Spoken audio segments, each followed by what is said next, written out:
And nobody has any problems I around that have area? received no Probably not. objections, nobody came to planning commission, nobody had an objection to it. Okay, thank you. Are there any other questions? Okay, all those in favor say yes. Yes? Yes, All opposed say no. Motion carries. Item 8 is a motion to approve settling a public hearing date of July 15th, 2020 for case number 20-06B, and that's a request to vacate. The number as read, the street portion is located on the north side of Hague Avenue between Telegraph Road and Burr Avenue. Motion. support?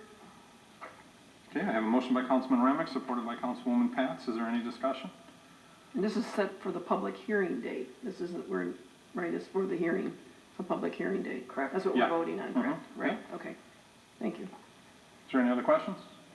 Okay, if not, all those in favor say yes. Yes? All opposed say no. Motion carries. Item 9 is a motion to approve opening the public hearing to receive suggestions, proposals, and ideas from residents and agencies concerning the use of the 2020/2021 Community Development Block Grant. Motion to approve. Support. Okay, I have a motion by Councilwoman Cross, supported by Councilwoman Winton. Is there any discussion? Okay, if not, all those in favor say yes. Yes. All opposed say no. Okay, the public hearing is now open. Mr. Ball? Cindy, let me know if anybody, thanks. Excuse me, Clerk Bauer. Good evening, Chairman Woolley, City Council. I'm just going to give a brief summary here so residents have a chance to make any comments. The last public hearing, we tried to take suggestions. This one, we presented a draft budget, line item budget for the administration will bring forward to City Council at the next regularly scheduled council meeting. Again, a breakdown, we received $481,203 as our allocation from HUD. We receive our funding directly from HUD because the city of Taylor has greater than 50,000 residents. So typically the way the breakdown is that 20% of your allocation goes towards administrative costs, which is loaded costs for employees to administer the grant. That number is $96,241,000. 15% of the allocation can go towards public services, which is your nonprofits. We've also used it to staff the recreation center as well as the Northwest Pool since reopening. Nonprofits such as Senior Alliance, Fish and Loaves, Taylor Teen Health Center, the Guidance Center. Those are the type of 501c3s, C3 organizations that we funded in the past. And then the remaining 65% is allocated by the administration. Here we have housing rehab, which is only $25,000, and the justification for that is that we have a large remaining balance. Because of the freeze of COVID, we haven't had any applications. Because it's been a seller's market the last couple of years, we've received quite a bit of program income, which is residents who have used the program in the past that have repaid their loans. So we're well funded there, so we only set aside $25,000 there for housing rehabilitation. Recreation center improvements, we have at $35,000. The target there is the men's locker room is falling apart. About 4 years ago, we did the women's locker room. So this would be for the men's locker room, bathroom stalls, as well as the bathroom closest to the business center. That has to be turned into an ADA compliant bathroom. So that is part of that $35,000 as well. Park improvements, $200,000. Mayor has an ambitious amount there. Typical of last year when we funded the Northwest Park, I believe that this is allocated towards the phase 1 and 2 of the what's now called Fletcher Park site. And then infrastructure improvements are for anything such as sidewalks, parking lots that the administration wants to construct. Question for you, sir. 20% brings it, like you said, to $96,000 for the operational fees. Who sets those fees? Who sets the fees at 20%? Through the chair, that is through the HUD. HUD allows you, each recipient, 20% towards administrative costs. Are we allowed to set that any lower? Could we? You don't have to spend it, you cannot exceed it. But you could go lower. Through the chair, that is correct. So $96,000 for that one grant, to how many personnel are basically working on this grant? Through the chair, 2. 2. Yes, 2 This is full-time. only one grant. And do we do this with all our grants, 20%? For the home grant, it would be the administrative cost, because we are a sub-recipient for that, it goes to Wayne County, but we direct bill Wayne County for our work on the home grant. The only reason I was thinking about this with the way things are, it's unfortunate we couldn't set it maybe a little bit more with everything going on to maybe put some of that money back into some of these programs, some of these things that you have listed here.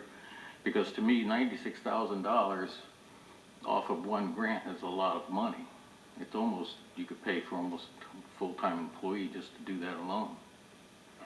Through the chair, yes, that is for all loaded costs, and it doesn't cover the cost of both employees, but it is, of course, you guys set the budget, so it's at the mercy of this body. Yeah, I'm just saying, but I'm sure you understand what I'm trying to say. At that amount of money, you could almost have a full-time employee doing it. Do we have any idea, do we keep track of how many hours are spent by personnel on that grant? Through the chair, yes, we do draws, we are reimbursed for that time, and those are sent through budget and finance. So we're So we spending, turn in timesheets. okay, so we do maintain a timesheet on amount spent on operating that grant. Through the chair, that's correct. So you would feel, in your opinion, that they would spend that much time on that grant at $96,000, plus what they do in the office the rest of the time? Through the chair, yes, we always use, all the allocation gets used up through that grant as well as the home grant, so that there's no general fund budget used for anything in community development. And I realize it's gone on for a long time setting these, and I fully realize that, but I'm sure we're gonna be faced with some things possibly down the road, but I'm just looking at things that we might be able to, in the future, maybe cut a little bit back off, where we might be able to use money somewhere in the programs to increase some of the money in those programs, rather than taking that whole 20%, which, in my opinion, is a lot of money, to run a grant. Through the chair, yes, it's at, again, that's the administration is what they're bringing forward. Again, it has to be approved by this body. If there's any suggestions, I can take them and forward them and discuss them with the mayor's office prior to putting it on the agenda for next meeting. I just think it'd be something maybe that the council, the sitting council, maybe in the future would think about, the total amount of monies that we're digging into on a grant. Maybe not every grant, but you know what I'm saying. Some of the grants, I mean, because you get a bigger grant, at 20%, you're gonna be getting more and more money. Through the chair, that's correct, and as I've kind of talked about in previous meetings, we will be bringing forward a substantial amendment to 2019 for the COVID funds that we're receiving from HUD as well, which also allows for 20% for administrative costs as well. So that is being worked on, the guidelines, we're developing that, and then we hope to have that in front of you next meeting, because we're looking to help small businesses with those funds. So again, that grant from HUD as well, you're allowed 20% towards your city administrative fees. But the council can change that. Through the chair, I don't know if they could change it, they could vote nay, I mean, what I'm saying, can we have any input on the amount of that 20%? Can it be dropped by us? Or does it come mandatory 20% by the government? through the chair, it's not mandatory you spend So 20%. we could change it. Through the chair, that's correct. Thank you. Yes, sir. Okay, thank you very I much. have a question, comment. So, talking about changing it, I think that's what we do during the budgeting process. That's where we would bring that up. And also, I just wanted to ask Mr. Baum on the, where you say the administrative costs, that doesn't just include salary, that includes benefits and other associated costs, correct? Through the chair, yes, it's loaded. Thank you. Mr. Chairman, Councilman Missouri?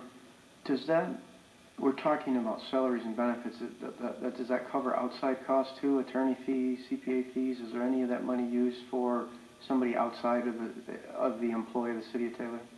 Sure, yes, we've used it for other purposes. It's pretty nominal. Most of our, support fees are usually targeted towards what they call project delivery. So if somebody's writing up a contract or something, it goes towards that line item that they're writing the contract for. Okay. HUD call that project delivery, so we don't have to hit our administrative budget. Thank you. Mr. Chair, go ahead. Oh, well, mine doesn't have to do with the administration. Mine has to do with park improvements.